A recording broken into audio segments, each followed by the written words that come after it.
就是击中我的这个东西，我很难去复述啊，但是我大致形容一下，就是你看这个洞窟里那么残破，但是墙上还残留着那种天堂里的生活，外边的这个石矿区又是那么的欣欣向荣的发展，不断的向这个洞窟里输送着这种极细的烟尘，然后这个烟尘直接就把这个匣子的嗓子堵住了，这个匣子还在沙哑着向外传送的这个佛乐，我就一下子整个人就被一种东西占据了。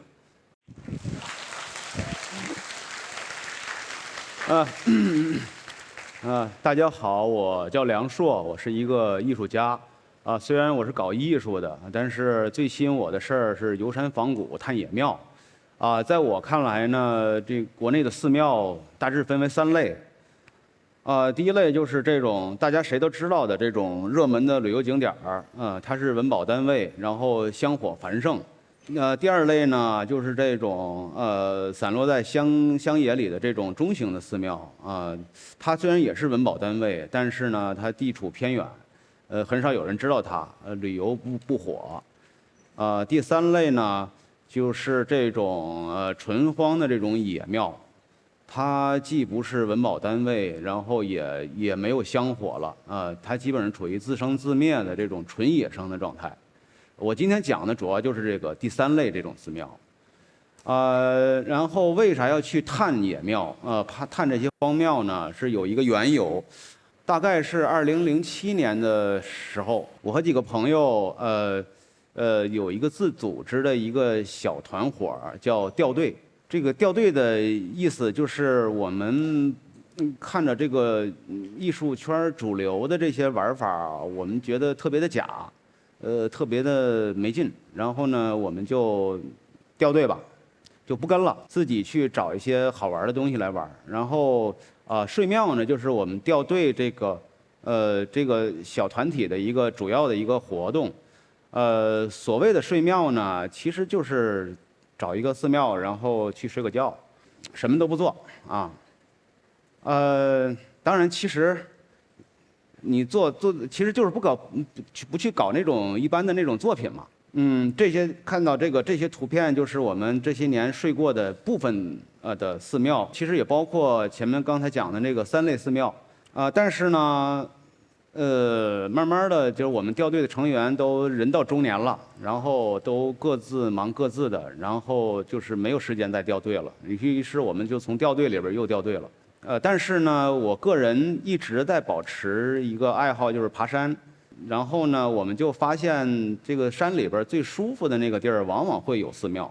然后这个寺庙呢，往往就是一个破庙，全荒或者半荒的这种寺庙。于是我们就到过很多的寺庙，那这种荒庙呢，就特别的拿人心。我今天就挑几个印象特别深的，来讲一下。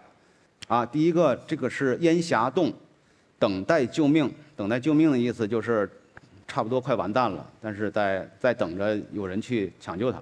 这个烟霞洞呢，是我从网上偶然遇到的一个名字，然后导航把我们带到那个地方之后，发现并没有什么洞就是一片矿区。然后这里边这个矿区特别大然后就什么都没有，只有那种大货车跑来跑去的。我们在里边瞎转了好久，然后最后终于看见一个矿工然后就问他，矿工指给我们看，就是那个烟霞洞就在这个山崖上。然后我们就走到这儿，发现这个几排这种像窑洞一样的这种洞窟，是一个比一个的惨。然后看看这个下面这个地上的这个土太厚了，而且特别的细腻，你脚轻轻的一放上去，立刻就激起很大的扬尘，你身上立刻就全都是土。但是呢，这里有特别好的壁画，你还是能从这种非常残破的残留一点点的这个壁画里面能辨认出来。这里是一个天宫有可能是龙王这个水晶宫之类的那种，画的也非常的好。然后这个洞窟里边非常的安静，然后在这个安静这里边呢，传出一股佛乐，然后我们就顺着这个佛乐的声音去找这佛乐从哪儿来的，发现了这个东西，佛乐就是从这个匣子里出来的。这个匣子基本上都快没电了，这声音很沙哑，基本上就快奄奄一息的那种感觉，啊，这个时候我就突然就被击中了，就是击中我的这个东西，我很难去复述啊，但是我大致形容一下，就是你看这个洞窟里那么残破，但是墙上还残留着那种天堂里的生活，外边的这个石矿区又是那么的欣欣向荣的发展，不断的向这个洞窟里输送着这种极细的烟尘，然后这个烟尘直接就把这个匣子的嗓子堵住了，这个匣子还在沙哑着向外传送的这个佛乐，我就一下子整个人就被一种东西占据了。这种东西是什么呢？我觉得要放到后面再说。我们先把这个洞要看完。我们在另外一个窑洞里看到这么几行字：有志开发烟霞洞者，电话在上洞。这个是当地的这个佛家呀，在向社会求助了。但是呢，你的佛缘还没到，你的佛缘要经受一些考验才行，你得去上洞。好，上洞。我们一看这上洞的确是太考验了，这完全是90度垂直的这个悬崖，就是最上面那个上洞就是这个，所以你要爬这个，通过这石头缝里嵌一条铁梯子，你要爬这个垂直的这个铁梯子要上去。这铁梯子一看就全是锈，你都不知道下一根这个梯蹬能不能踩得住啊！但是我们好奇心太强了，压抑着恐惧感，还是往上爬。爬到铁梯的尽头，迎面就这么一个窝棚，上面写着"佛光普照"，这窝棚等于就是挡住你的去路了。然后呢，我们掀开这个窝棚，这一个小角往里看，啊，这里边好像还有人住。但是你细看这个被褥上的这些积尘啊，你就想这多久没人住了？这到底还有没有人住？因为这个整个这个洞啊，都是这种残垣断壁。你如果踩空任何一块砖的话，你分分钟就能直接就掉下去了。所以我就特别小心。这张照片呢，是我站在这个洞的最外沿的这个地方，才能看清楚整个这个洞的基本的这个形式。原来是有有一个寺庙的，那现在整个寺庙都塌掉了，然后看墙上还有一些残留的壁画。在这个寺庙的后院墙的这个角这儿有几个字。叫烟霞古洞，一看好，烟霞洞就在这儿了，我们就往里走。这个洞可深，特别深，而且越走光线越暗，地上就有一层厚厚的蝙蝠屎，然后非常的潮湿，很冷。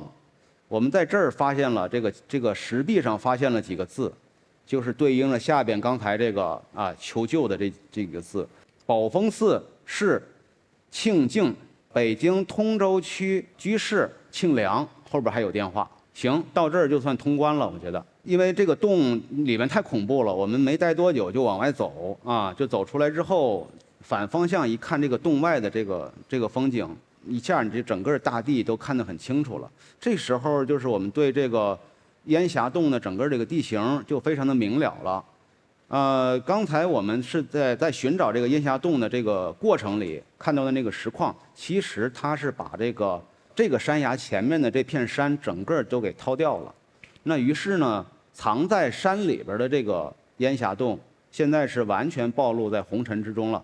那现在的这情况呢，也倒不完全违背它的这个名字，烟霞洞变成烟尘洞了。如果说烟霞洞死于或者濒死于当代的这个发展，那活着的寺庙是什么样的？其实还有很多活着的，尤其是在北方秦岭以及太行山、燕山这一带的这种深山里边，还有很多香火繁盛的这种民间小野庙。这种山河褶皱里藏着很多这古老的人心。这个人心也是一直吸引我去探野庙的一个很重要的一个东西。下边这个我就介绍一下关于这个野庙里的这个人的这个事儿。这个地儿叫万佛寺啊，这是一个香火还还算在维持着一个小野寺。它处在这个太行山的是一个深山里边，然后这个是远看这个万佛寺这个东西，方圆多少里根本就没有村庄，它就是一个很孤立的一个地方。你近处看的话，其实这个万佛寺它不是一个寺院，它是一群小庙，都长在一块巨石上。这些小庙呢，大大小小有非常迷你的，就这么点儿，它就是依形就势的安插在这块巨石的角角落落。但是你如果爬上这座巨石的话，你感觉它其实还是挺复杂的啊，它有很多岔路，就像爬一座山是一样的，啊，这是一些小庙。这也是一个小庙，这个小庙就嵌在那个石头缝里边。这些小庙有的里边的神像做的还挺精细的，但是也有的里边也没有什么神像，可能就是直接就一个牌位，然后写上一个神的名字，这就可以了。但是所有的这些小庙呢，它的门口，它这洞口都会贴着这个对联儿，就说明这个地方其实是经常有人来在这儿照料这个庙的。这个庙之所以说它还活着，是因为它每年在这儿都会举办那个庙会，十里八村的这个乡民都会来这儿参加这个庙会，在这儿烧香拜佛，然后去唱大戏在这儿。所以它这个庙它是还保持着一个比较健康的一个存活的状态。但是如果没有庙会的时候，那这里毕竟还是荒野。它基本上还是受大自然这个支配的一个荒野的这种状态。这个地方大前后来过四五次吧，然后其中印象最深的一次、最有意思的一次，就是我带着山友来的时候，到这儿已经天黑了，马上就要天黑了，而且同时这山里边有很大的这种雾，所以在这种天气里边，那其实什么东西在这里面都会变得非常的叵测。大家看这个照片也能感受到，我们就在这种非常黑又模糊的这种环境里游玩这个万佛寺这块大石头，就突然发现啊，我们有个队友掉队了，找不着了。然后呢，后来很快也没有太长时间，他就跟上来了。他跟上来的时候就给我们说：“我见鬼了。”就当时他吓坏了啊！就是我碰上一个非常诡异的事儿，然后是什么事儿呢？他说我在那块大石头上迷路了，然后我2次在同一个地方见到了同一个人，那个人2次跟我说了一句同样的话，但是我听不懂。然后我就不信你这个，这世界上应该没鬼吧？然后。鬼打墙这种事儿我还真没见过，我就让他带我去看，到底是这一个什么地方？我想看看那个人是什么样，是真的还是幻觉？然后就把我们带到了那个地方。到那一看，确实也没什么人啊。但是呢，在那个岔落的地上，发现了这么一个记号，这个中间写着2个字叫“明白”，然后呢，两边这个箭头指向的方向就是下山的正确的路。这个字一看就是刚写的，非常新鲜的这个字迹。然后我就跟这个掉队的这个队友说：“你是遇到好人了。”然后他当时的脸色煞白，还没缓过神来呢。我就看他这个穿着这个鲜红的红色连衣裙，涂着红嘴唇，这个披头散发，戴着绿色的大美瞳。我就说你到底是人家吓着你了，还是你吓着别人了？反正这个事儿，它是真是假，我觉得其实也不重要啊。但是，这个我们回来之后很长时间就一直琢磨这个人，就是这个人到底是一个什么人？他为什么在这个时候还出现在这么一个荒郊野外？我们进行了各种猜测，就是他是来上香的吗？还是路过吗？都不太可能。跟周围的地形跟这个村庄的这种关系来看都不太可能，唯一靠点谱的一个猜测就是他是不是住在这儿，就是确实在这个地方那个山崖下面有一个破房子，那个破房子里边也有一些简单的被褥，就跟刚才放的这个烟霞洞的这个地方很像，都是土。这是可以住人，可是这能过日子吗？并不能。也没有水，也没有菜园子，也没有这个地。那这个人如果住这儿的话，那吃什么？他过的是什么样的日子？不知道，这些东西完全都猜不透。就是这种山河褶皱里的世界，肯定不是我们游客都能猜得透的。刚才讲的这两个这个寺庙呢，怎么说呢？它虽然荒，但是呢，我们怎么着也能见到个把人吧。还有一类寺庙呢，就是这种几乎是绝对的荒，你连个人都见不着，连半个人影都见不着，但是也能感觉到里边的人心。这里最典型的就是属这个竹林寺了。竹林寺是地处河北阳原县。阳原它这个地方呢，它是在这个桑干河流域。桑干河流域呢，它应该是那种山河褶皱非常厉害的这个地方，然后这个历史的包浆非常厚的地方。这个旧石器时期的泥河湾遗址，幽云16州，还有那个曾经非常繁盛的民间教团，黄天道。都在这片地方。然后它是处在这个晋冀蒙这个3省交界的这个地带，草原的游牧文明和中原的农耕文明之间的这个交汇地带，所以这片地带它就是风沙非常大，非常贫瘠，所以它荒远和这个贫瘠是这片地方最基本的词汇。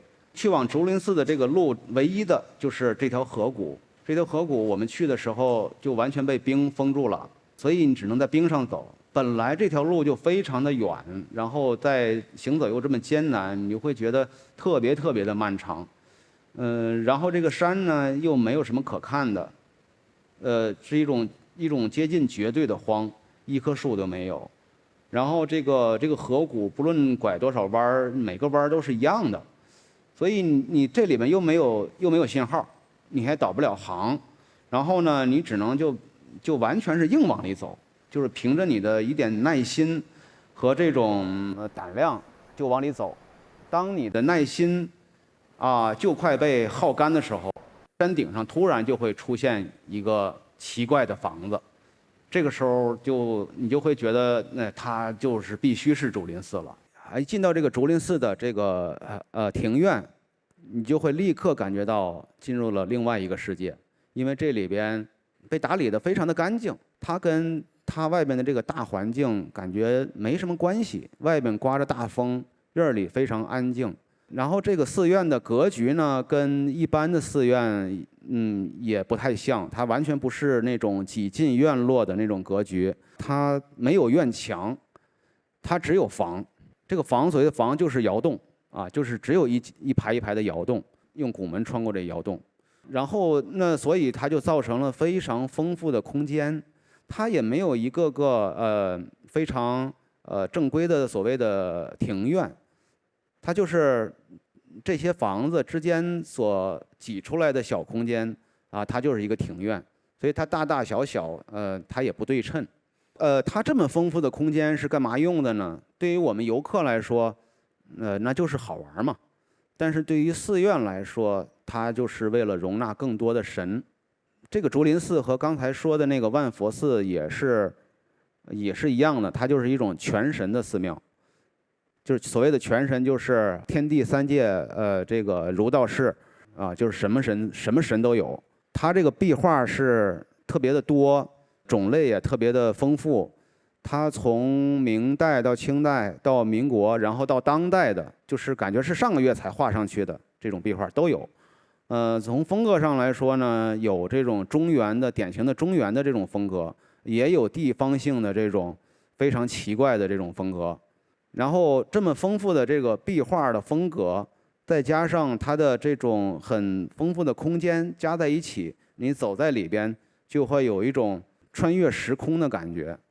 你走过任何一个门洞，你都有打开一扇任意门的感觉。你过去之后，你看到是什么样的景象，你都不知道。再回头看一下这个中庭这个院落，这里边有很多石碑，我数了一下，大概有个30通石碑左右。对于这个规模的寺院来说，30通就是非常多了，就说明它其实原来是非常的繁盛的一个寺庙。这个石碑是最早的是从明朝万历年间，一直到各朝各代都有每个皇帝时期都有，一直到民国时期结束，新中国就再也没有了。这说明什么呢？那这个寺庙毁于应该就是破四旧和文革时期。这个时候就会有一对非常强烈的反差出现，就是它曾经那么的繁盛，但是现在又是那么的贫瘠，又这么残破。当然，这对反差其实也是挺俗套的，但是它同时还有另外一对反差，我觉得其实是挺耐人寻味的。你看这个寺院角角落落都被收拾得很干净，也就是说，经常有人来这儿打理它，悉心打理它。我注意到那个神位前的那个供桌是被擦得干干净净的。这个是在北方的农村其实是很少见的，因为你如果去过北方农村的那个普通农户里，其实很多是很邋遢的，就是大家对于风沙这个东西是无能为力的，因为你刚擦干净，很快就又脏了。所以这个寺庙里的供桌是很干净的，说明是经常有人来打理它。但是这个寺庙里并没有常住人的这种痕迹，那这人是从哪？是什么人来这儿打理呢？最近的一个村庄，离这个寺庙最近的村庄，走山路大概要4、5公里，4、5公里的山路就意味着我们走过大概就是如果往返这里的话，至少要4个小时。这而且还是我们年轻人的体力计算的时间，但是根据我对民间这个宗教生态的这个经验来说，干这个事儿的人，做这个工作打扫工作的人，绝对不是年轻人。所以大家就想一想，一个老年人要花这么多的时间，花这么大的体力来到这么一个荒庙来打理它，还要经常做这件事儿，这个人是什么样的一种心态？这个就是我觉得已经跳出我平时对事物的认知了。大家看看它的环境就是这样的。这个寺庙它就像空降一样，因为周围是一个纯鸟不拉屎的纯粹的这种荒野的情况。我们上到了这些窑洞的这个房顶，然后看到就是彻底的这种残垣断壁。其实这也不是什么房顶，其实它是这个窑洞的2层的殿堂坍塌了。也就是2层彻底不存在了，只剩下这些砖头瓦块。但是在这些砖头瓦块里呢，你会发现有很多小东西。看这个，这是一个，这是一个，这也是一个。这是什么呢？这是小庙，这是最简单的小庙，最简单的就是3块砖或者4块砖就能垒起的一个庙。3块砖当做立面的墙，1块砖当做顶。里边写个名字，神的名字，这就是庙了。这个复杂一点，这个用了10几块砖，这是黑龙庙，它的样子好像还有点花哨。更简单的就是一片瓦，往那儿一立，你说什么神就是什么神，往那儿一立你就可以拜。所以在这个房顶上有很多很多这样的小庙，非常多，你数都数不过来，因为它和这种残垣断壁和这种荒草完全都混在一起。所以我就觉得，像这种庙分分钟都能立起一个庙的时候，那它就基本就是人人庙了，因为你供什么也由你自己，没人能管得了。但是现在这个场景呢，又把我击中了。这个场景是什么呢？在这个人人庙的背面就是纯荒的荒野，一个人都没有，因为我们从始至终都从来没见过一个人，我也不止去过1次。所以这个人人都能立庙这个事情，我觉得是挺激动人心的，尤其是对于文革那种破四旧的这种时代背景来说，你拆吧，你拆了我立刻就立一个，就这种状态其实是很感人的，但是它背后的人又都不在。这一刹那呢，这一刻就和就是我刚才讲的烟霞洞里我听到那个佛乐的那一刹那特别像，我又被一种东西完全占据了。这种东西是什么呢？我管它叫击中。其实我也很难完全复原当时那个场景、那个现场的气氛。我觉得有一种东西是很明显的、很强烈的。这个东西就是我感觉，就是不管你一个人或者说很多人，你付出多大的努力，你付出多少心血去做一件事情，比如说盖一个庙，比如说画一墙壁画，你也许成就了一个很大的一件事情，但是当你在面对庞大的自然力和社会力量的时候，你是非常的脆弱的。你如果放在一个更大的时空里看的话，没有什么东西是可以持久的，没有什么东西是一直那么厉害的。但是呢，你又冥冥之中也能感觉到，从古到今，有一种很倔强的东西，它一直都在。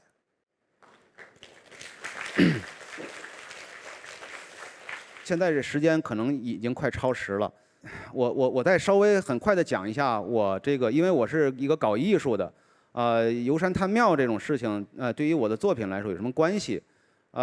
我一般可能是一般情况是在我的工作室里或者展览的现场里完成，但是前不久呢，我碰上一个机会，就是我可以在真正的山林里完成我的作品。